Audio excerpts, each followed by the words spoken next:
The following podcast is part of a certified educational activity titled Starting with the Frontline 4 in Multiple Myeloma. Case-based guidance for achieving durable remissions with innovative CD38 antibody strategies. Access the entire activity and complete the post-test at peerview.com/NBK860. Downloadable slides and practice aids are also available. Hello, my name is Suzanne Lensch. I'm from Columbia University Irving Medical Center, and I welcome you to Starting with the Frontline 4 in Multiple Myeloma. In this activity, we will explore the rapid emergence of CD38 quadruplets as a standard of care option for first-line multiple myeloma management.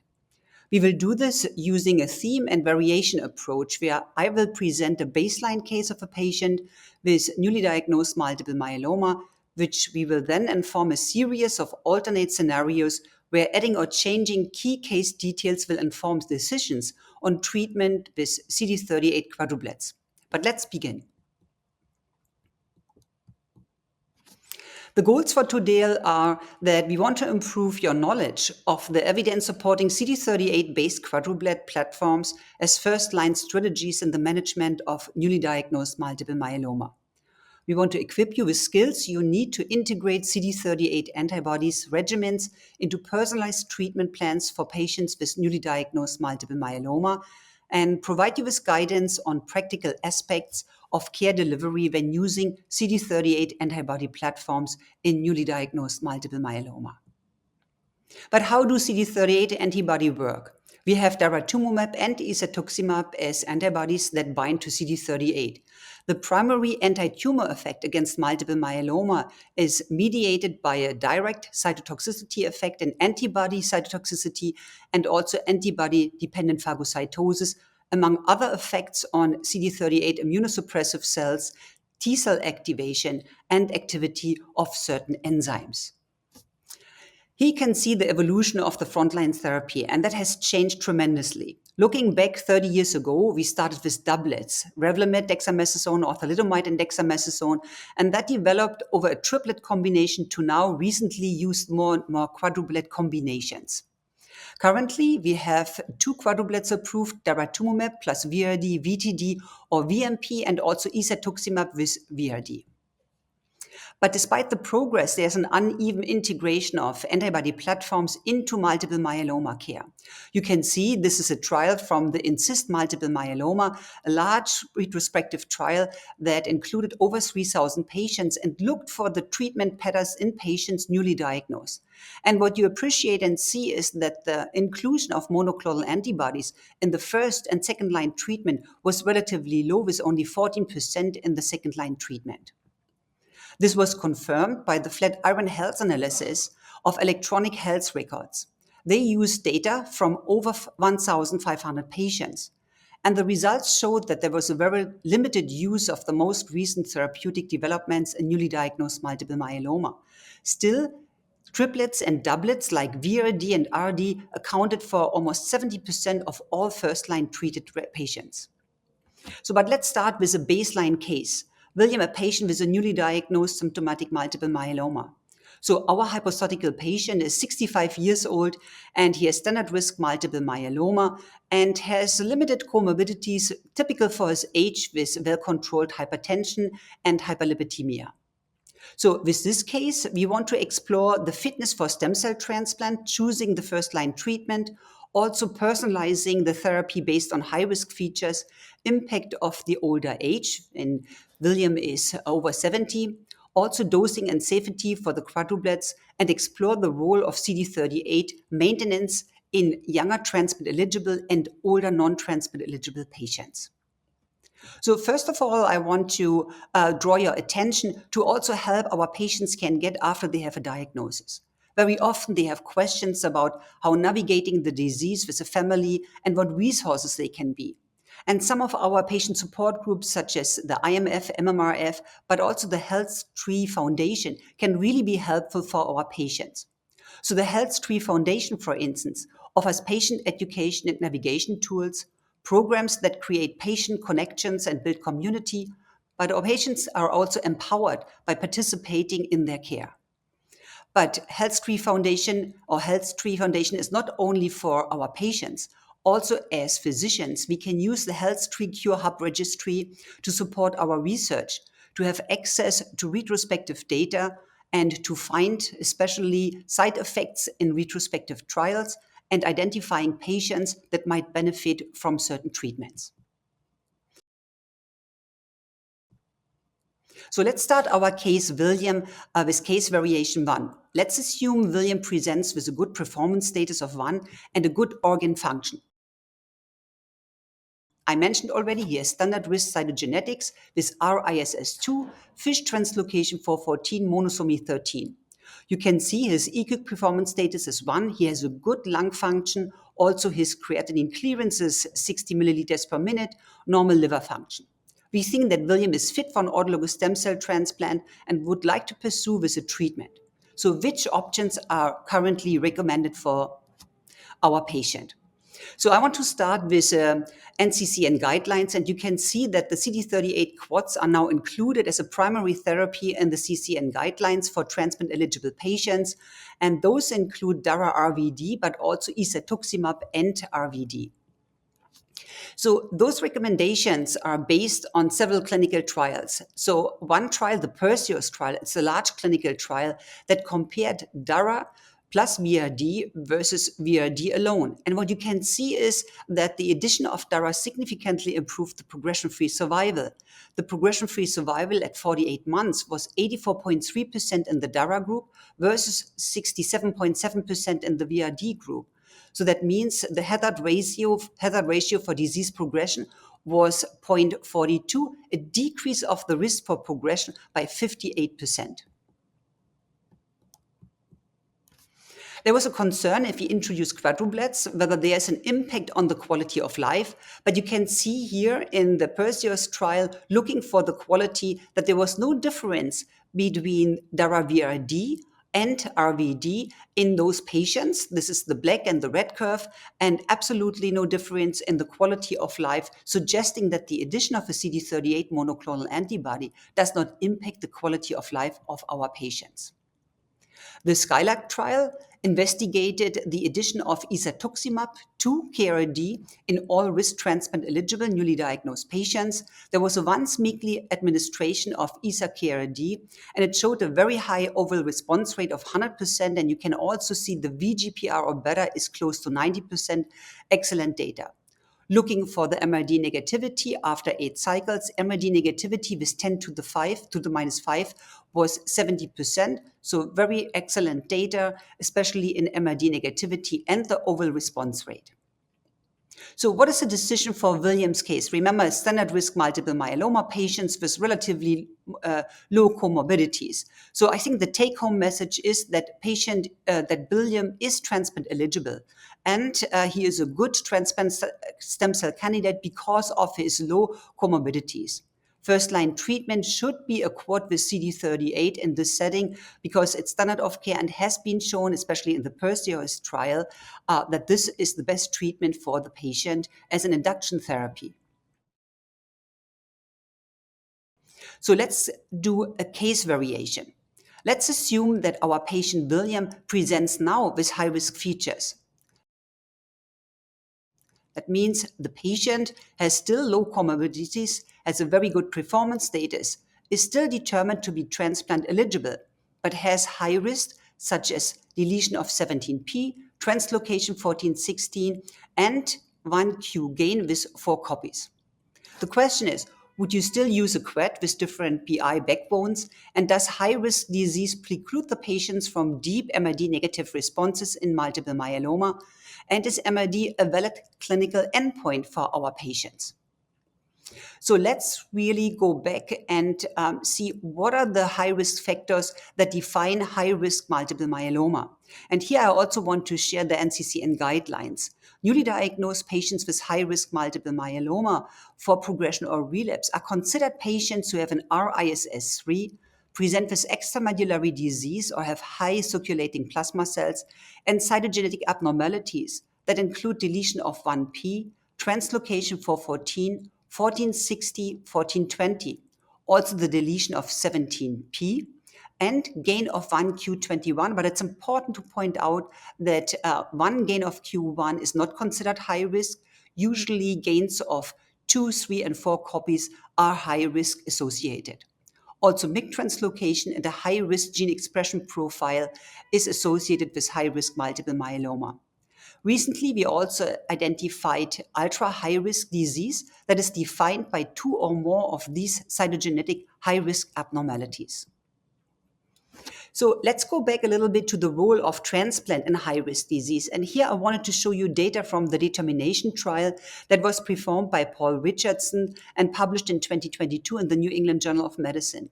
In this clinical trial, RVD was tested with and without transplant. CD38 monoclonal antibodies were not used, but the take-home message is really that in high-risk multiple myeloma, transplant is increasing the progression-free survival from 17.1 to 55.5 months. So there's a dramatic increase in the progression-free survival. Of course, we don't know exactly how this would look like if you would add CD38 monoclonal antibodies. But I doubted that a CD38 monoclonal antibody in the induction therapy can completely compensate the lack of stem cell transplant, as you can see here, with a dramatic increase in the progression-free survival. So I would still, for high-risk patients, include stem cell transplant in my treatment of those patients. So, but what is the role of CD38 quads against high-risk multiple myeloma? There were some discussions that CD38 might not be as effective in high-risk multiple myeloma. And in addition, if you have high-risk multiple myeloma, are we able to induce deep and MRD-negative responses in this setting?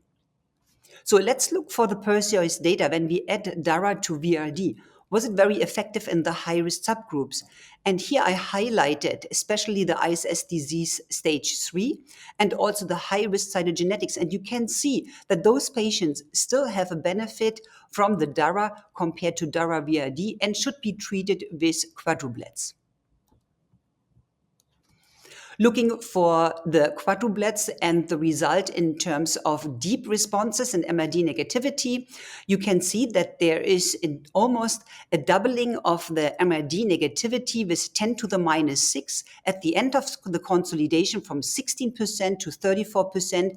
And if you look at the MRD negativity after 36 months, you can see the increase from 30.8% to 63.9%, very dramatic, suggesting that those patients should receive quadruplets.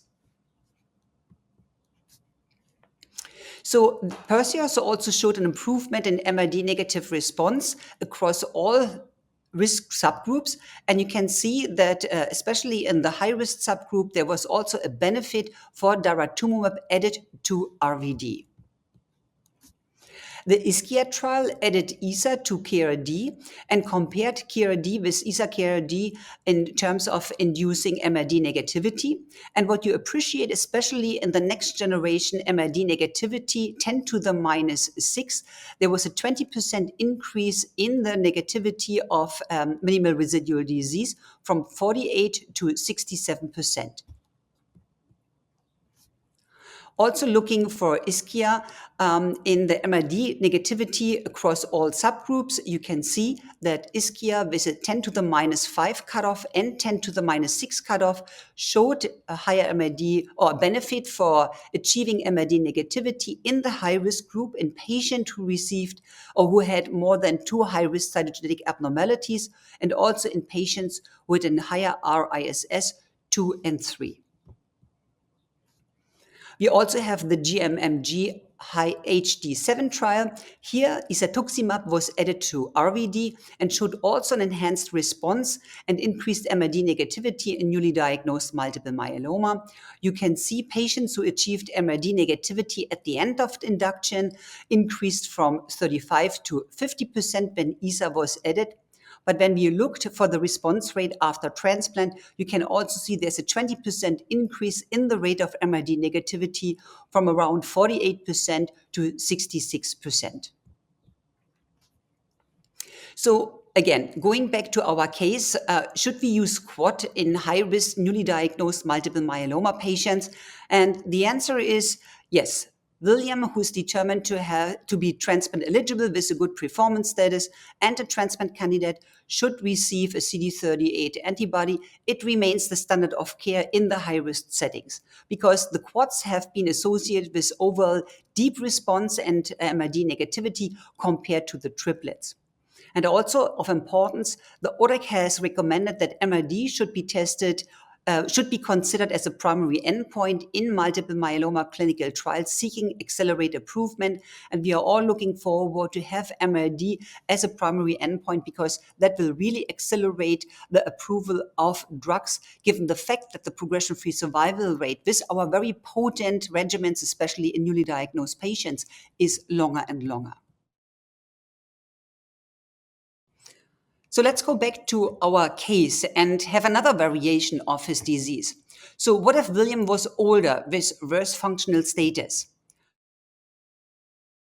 So let's assume that now he has type 2 diabetes, he has multiple fractures with pain requiring treatment for the pain, and has renal dysfunction. Is William still a transplant candidate, especially given the fact that he is now 77 years old? And should we still give an older patient quadruplets, so a very intense treatment? So here I want to start again with the NCCN guidelines for patients who are not transplant eligible. And what you can see that recently, isatuximab RVD for patients below 80 and are not frail were also included in the NCCN guidelines for patients who are not transplant candidates. So this was based on a couple of clinical trials that were published last year. And one of the largest trials was the IMROS trial that included patients up to the age of 80. So in this trial, the progression-free survival improved when isatuximab was added to VRD and tested against VRD. The primary endpoint of this trial was met, showing that the addition of ISA to VRD significantly improves the progression-free survival in transplant non-eligible patients. And you can see very nicely that at a median follow-up of 60 months, the progression-free survival increased from 45 months to 63 months when isatuximab was added to VRD. And altogether, there was a 40% reduction in the risk of the progression or death. Also, there's always a concern on the quality of life in older patients when they are treated with quadruplets, but you can see very nicely that there was no impact on the quality of life. And I would say, in contrast, with a quadruplet, you have the opportunity to combine four different treatments or drugs with reduced dosages. And you don't have to rely on, for instance, 25 milligram of Revlimid in triplets such as DRD. So the benefit trial was published also last year. And in this trial, Isa-VRd was compared to Isa-RD. And it showed that the quadruplet with here the addition of bortezomib also led to higher rates of MRD negativity. You can see very nicely that the complete remission rate almost doubled, also the MRD negativity. Of course, this trial was a smaller trial, 270 patients, and we need a longer follow-up examining the progression-free survival and the overall survival, but hope to get those data soon. The Cepheus trial is another clinical trial, quadruplet, that tested Dara-VRd versus VRD, and it showed very nicely also that there was an increase of the MRD negativity from around 40% to over 60% when Dara was added to VRD. Also looking for the secondary endpoint, progression-free survival, you can see that there was a 43% reduction in the risk of disease and progression or death when Dara was added to VRD. So let's go to our case. Summing up, should we give quadruplets for less fit patients and older patients who are 70 or over 75? Our patient, again, 77 years old, not eligible for a stem cell transplant, with some comorbidities typical for that age. My answer is yes. Those patients should be treated with quadruplets. It's supported by several clinical trials, randomized clinical trials, such as IMROS, the Benefit, and the Cepheus trial. Let's go back to our case and see it from another angle. So how can we address safety considerations for the CD38 quads? And here I want to point out that William prepares for his CD38 quadruplet, and there are some questions recommending prophylaxis with antibiotics and antivirals. So William asked about what is the risk for potential infections? Can I travel? Can I be together with my grandchildren? What are the restrictions? And what can you do really to help me to avoid infections? Because that's my biggest concern given the age. So how do we respond to this? So first of all, I want to share some principles for safe delivery of CD38 antibody therapy. Patients who receive CD38 antibody therapy should receive all a zoster prophylaxis. And this is regardless of the zoster vaccination status. Many patients come to me and says, but doc, I had, a vaccination. Do I still need to take my Veltrex or my acyclovir? And the answer is yes.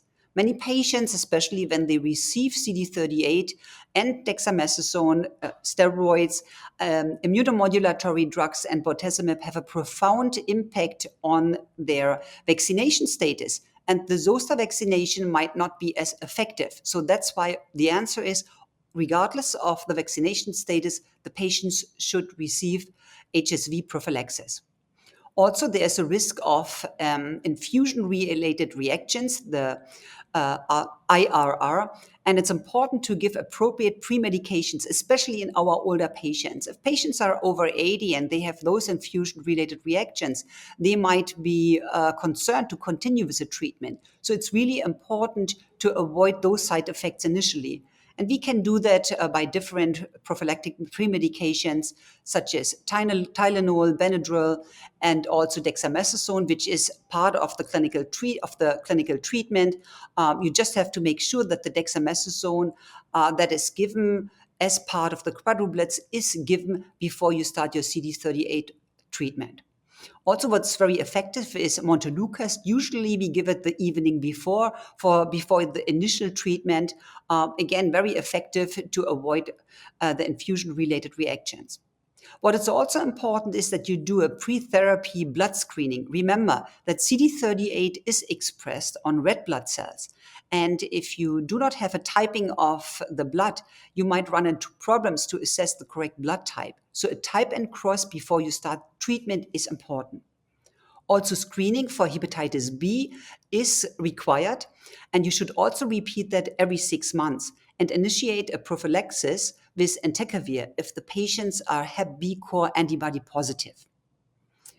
We have different options to administer the CD38, subcutaneous and also IV, but those treatments require an observation period after the first dose.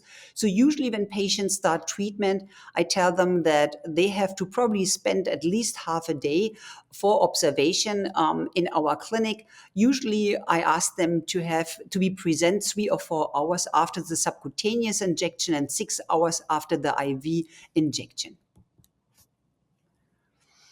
So we have to treat infections aggressively, and what we do more and more, and we learn that especially IgG levels below 400 can pose a higher risk for infections.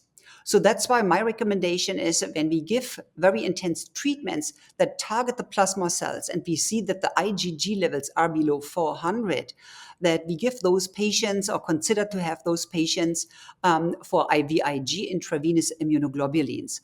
That reduces the risk of severe infections and can be very helpful for our patients. Also, when you use CD38 in combinations, for instance, with IMiDs, keep in mind that those patients need thromboprophylaxis.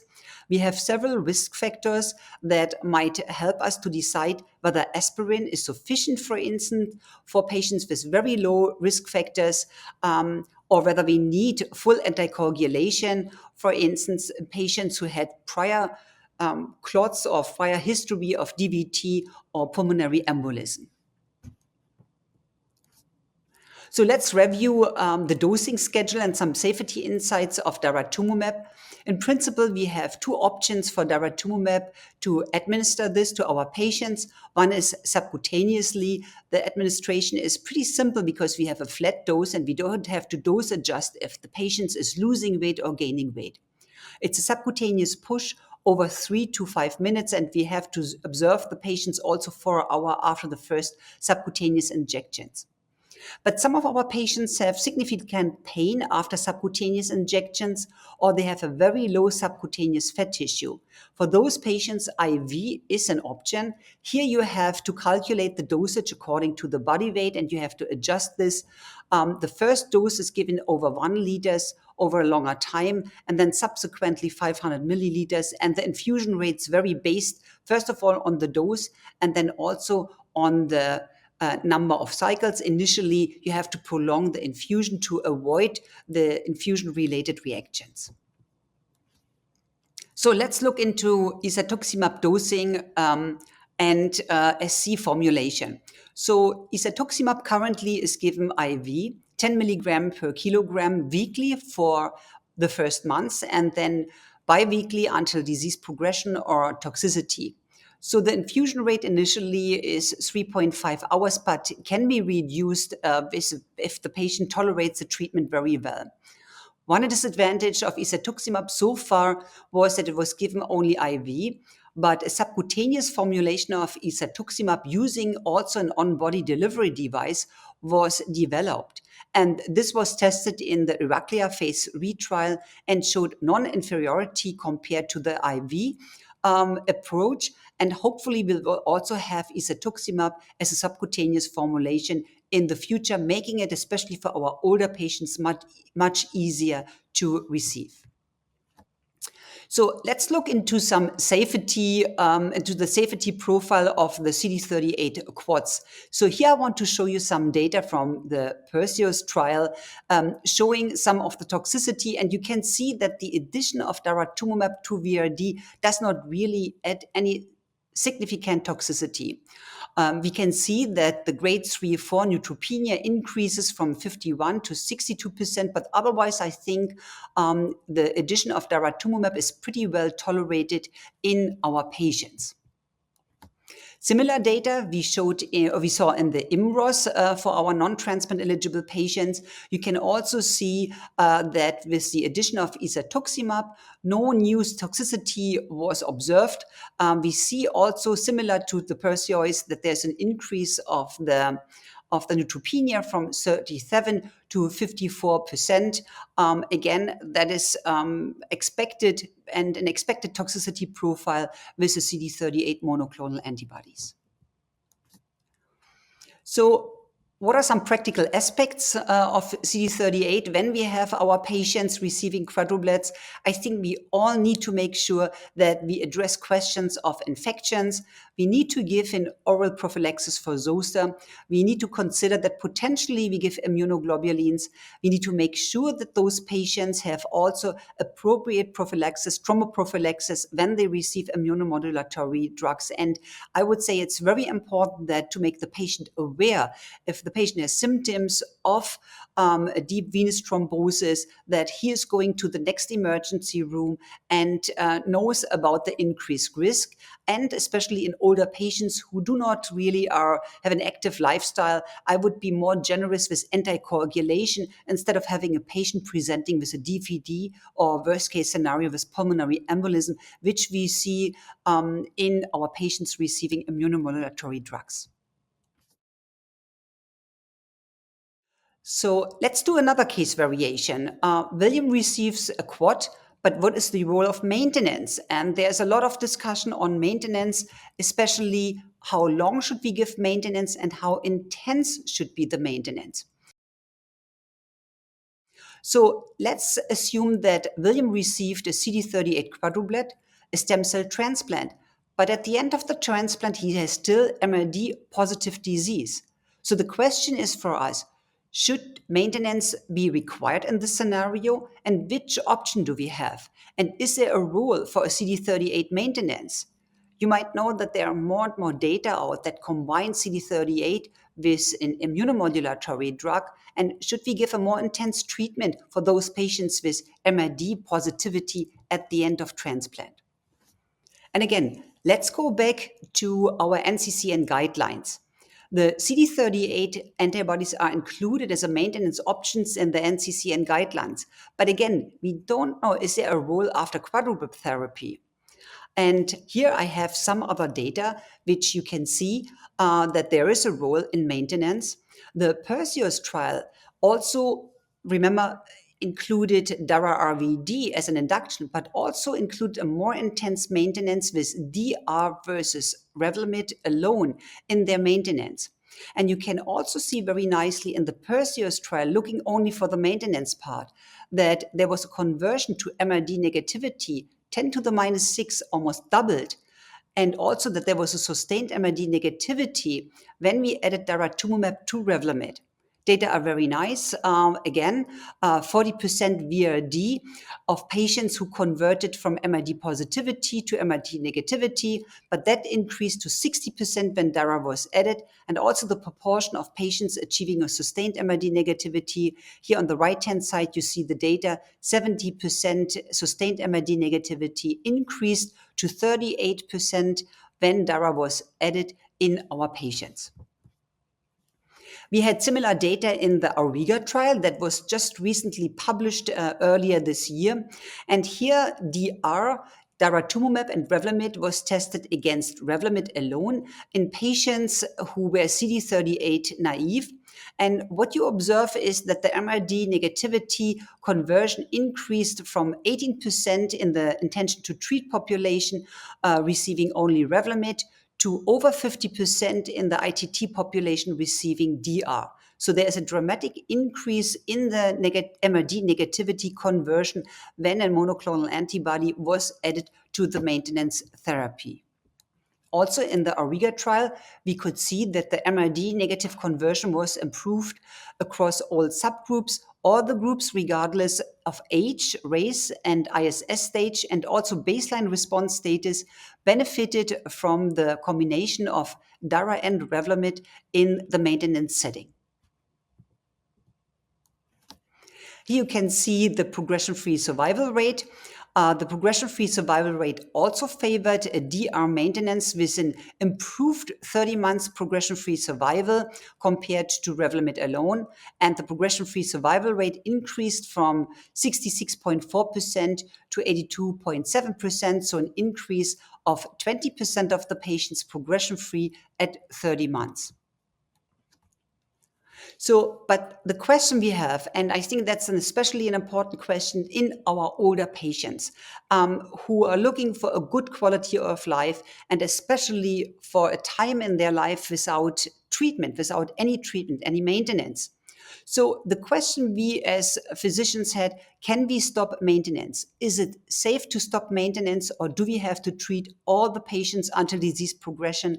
And remember, we can have 5, 6 years, 7 years of progression-free survival. That means 5, 6, 7 years or even longer of constant treatment for our patients.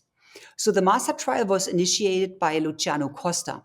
And in this trial, the patients were treated with Isa-KRd, followed by a stem cell transplant and an MRD-guided post-transplant intensification or stop of the treatment.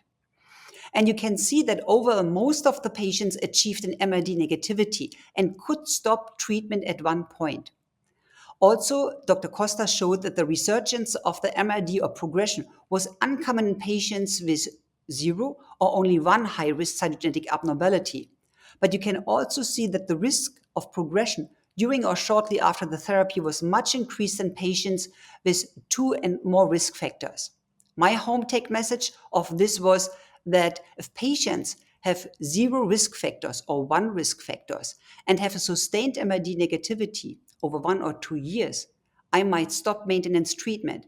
But if patients have high-risk multiple myeloma, you should not stop maintenance treatment for those patients. So in summary, how should we approach newly diagnosed patients? I think we all agree that in transplant-eligible patients, we should proceed with a quadruplet therapy consisting of a CD38 monoclonal antibody, an IMiD proteasome inhibitor, and a steroid. Transplant-eligible patients should still receive a transplant, but I think I showed you data that it's really important for the high-risk patients to consider transplant. Paul Richardson a couple years ago showed data that increased the progression-free survival from 17 to 55%. Of course, during that time, we didn't have the CD38 monoclonal antibodies, but the addition of transplant was very striking in helping our high-risk patients. So how should we proceed with maintenance after stem cell transplant? So we had a couple of clinical trials showing that maintenance therapy is really important. And I think we all agree that all our patients should proceed with at least Revlimid maintenance treatment. But we have more and more data showing that the addition of a CD38 monoclonal antibody to Revlimid increases the conversion from MRD positivity to MRD negativity. So my take home is that patients who are MRD negative and have standard risk cytogenetics could proceed with Revlimid alone, but especially in patients who are still MRD positive after stem cell transplant, I would consider a doublet maintenance with daratumumab and Revlimid in those patients. We learned also over the last year that the quadruplets are not only important for the patients who are transplant eligible, they're also important for the patients who are transplant ineligible. We had 3 large clinical trials, the IMROS, the BENEFIT, and the CEPHEUS trial, that showed that even older patients up to 80 years tolerate the quadruplets very well, have a significant better response, progression-free survival, and higher MRD negativity. What is most important for me is that I have the option when I give quadruplets that I can decrease the dose of the single agents, allowing me to better control for side effects. So we also learned about prophylaxis for quadruplets, which is a very intense treatment and might target the plasma cells, the normal plasma cells, reducing immunoglobulins. So I think it's really important to remember that we need to give prophylaxis for zoster. We need to give prophylaxis for patients, for instance, who have high risk of bacterial infections, to consider that they might get antibiotics, or that we give IVIG if the immunoglobulin level is very low. Of course, do not forget that the patient should also get a prophylaxis for deep venous thrombosis to avoid those thromboembolic events in our patients. But altogether, I think quadruplets for transplant eligible and non-transplant eligible patients is the best approach for those patients to achieve optimal responses and at the end, MRD negativity. Thank you for your attention and participation in this program. I hope you found it helpful. And again, I'm happy to answer any questions. If you want to reach out to one of our team members or personally to me, I'm always glad to support you in your treatment for multiple myeloma. Thank you for listening. Remember to download the slides and practice aids and complete the post-test for instant credit. This activity is certified by PVI, PeerView Institute for Medical Education. This activity is developed with our educational partner, HealthTree Foundation for Multiple Myeloma. This activity is supported by educational grants from Janssen Biotech Incorporated, administered by Janssen Scientific Affairs LLC, which are both Johnson & Johnson companies, and Sanofi. To access all materials for this activity, visit peerview.com/MBK860.